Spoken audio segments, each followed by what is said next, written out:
এখন ওর নাম কি? মান্দ্রাস বড়ুয়া। প্রশ্ন হচ্ছে পুণ্য করি, এ পুণ্যগুলো কোথায় যায়, কোথায় থাকে? হ্যাঁ, এখন যেমন ধরো লেখাপড়া করো না, তা লেখাপড়া কোথায় থাকে? মাথায়। দেখছো মাথায় আছে যে? হ্যাঁ, কোথায় থাকে? মাথা জমা থাকে? কোথায় থাকে বলো? না বললে না, জানে না, আমি বলে দেবো। যেমন ধরো চাকরি করে না, টাকা কোথায় থাকে? ব্যাংকে। এরকম ব্যাংক থাকবে তো। হ্যাঁ, এখন ভাত খায় কোথায় থাকে?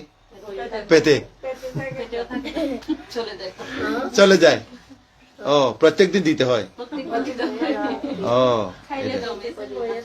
হ্যাঁ, তাহলে কয়টা হলো উদাহরণ? লেখাপড়া করে কোথায় থাকে?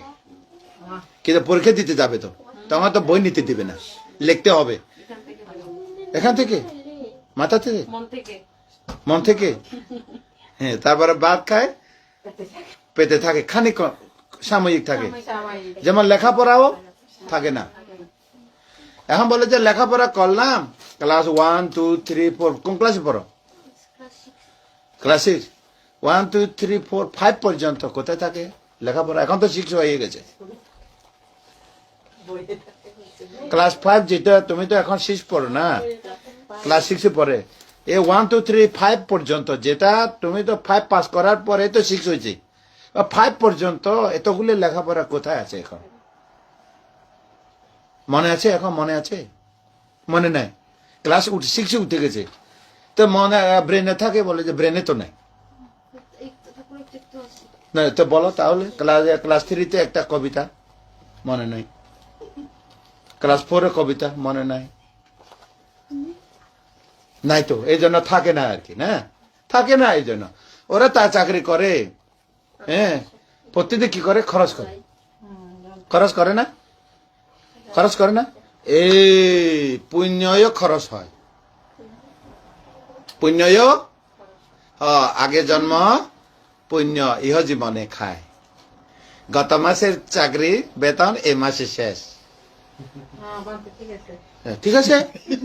ও ও বাবা রে, সহজ ভাষা হয়েছে, সবাই বুঝতেছে না? উচ্চ বুঝতেছ? একেবারে 100, উত্তর তো 100 হয়েছে। খরচ হয়। শোনো, আচ্ছা সামা তো বুঝিয়ে দিতুম ঠিক আগে দুনো দিন একে, ঠিক আগে ইংলিশও দিম মাঝে মাঝে। আচ্ছা মারমা দিত। আচ্ছা ঠিক আগে তাহলে এখন চিন্তা করিস। হ্যাঁ, লেখাপড়া গজিয়ে ক্লাস 6 উঠতে, 1 2 3 4 5 পর্যন্ত, 5 গজিয়ে 6 উঠতে গই, এ 5 পর্যন্ত কোনো লেখাপড়া নাই, মুখ ভুলে গেছে, খরচ হয়ে গেছে। ক্লাস 6 পর্যন্ত খরচ হয়ে গেছে। খরচ হয় না? তো কালকে খাইছে, পরশু গত সপ্তাহ খাইছে, সব পুড়ে গেছে। চাকরি করে বেতন সব দোকানে শেষ, খেয়ে ফেলছে। হ্যাঁ, ঠিক না? তো পুণ্যও মানে আগের জন্ম যেটা জমা করছে ইহ জীবনে খাচ্ছে। তা ইহ জীবনে অনেক পুণ্য করছে, এটাও খরচ হচ্ছে, ঠিক না? তো এটা তোমার এই জীবনটা পুণ্য জীবন। বলো সবাই, আমাদের জীবনটা পুণ্যময় জীবন। আর যদি কেউ পাপ করে তাহলে জেলখানা যাবে। বলো, কেউ পাপ করলে পুলিশে এসে ধরে নিয়ে গিয়ে জেল খাবে। খাবে না? তখন কি খায়? পাপ খায়। কি খায়? এখন তোমরা কি খাও? পুণ্য খায়, ঠিক না? উত্তর মিলছে? উত্তর মিলছে? তার মানে খরচ হয়, সবগুলো খরচ হয়।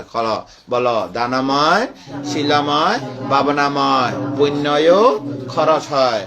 কিভাবে খরচ হয় একটু বলেন না বাঁধে? যদি বলি, ঠিক আছে, রাগ করবে না, পুণ্য খরচ হয়। বলো, রাগ করব না, হয় না? ও, রাগ করলে মন গরম হয়ে যায়, ব্রেন মানে মন তো সব মন গরম হয়ে যায়। যখন লোভ করবে না, লোভ করলে চুরি করে, রাগ করলে মারামারি করে, ঠিক না? মাতা পিতা কথা ধরতে হয়, নইলে অজ্ঞ হয়। বলো, লোভ করলে চুরি করে, পাপ হয়। রাগ করলে আঘাত করে, আঘাত পায়, মরে যেতে পারে।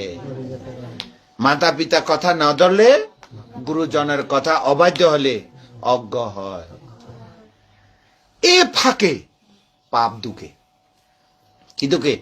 যখন রাগ করবে, আমি আর এ বাড়িতে থাকবো না, মানে অনেক কিছু কাজ করে, নিজেকে ক্ষতি করে না, করে না? তখন পাপ উপস্থিত হয়। বলো, লোভ করলে, হিংসা করলে, অজ্ঞতা হলে পাপ মনের ভিতরে ঢুকে, ক্ষতি হবে না? পাপ মনের ভিতরে ঢুকলে ক্ষতি নব। আর মনের ভিতরে যখন পুণ্য ঢুকে, কি হয়? তখন আনন্দ হয়। বলো, মনের ভিতরে পাপ ঢুকলে, পাপ ঢুকলে কি হয়? ক্ষতি হয়। মনের ভিতরে পুণ্য ঢুকলে আনন্দ হয়। তোমরা আনন্দ চাও নাকি পাপ চাও? তাহলে মাতা পিতা কথা ধরবে, চুরি করবে না, হিংসা করবে না, ঝগড়া করবে না, গুরুজনের কথা, মাতা পিতার কথা, শিক্ষকের কথা আজ থেকে ধরবে। ঠিক আছে? এখন মার মাঝে কানা প্রভু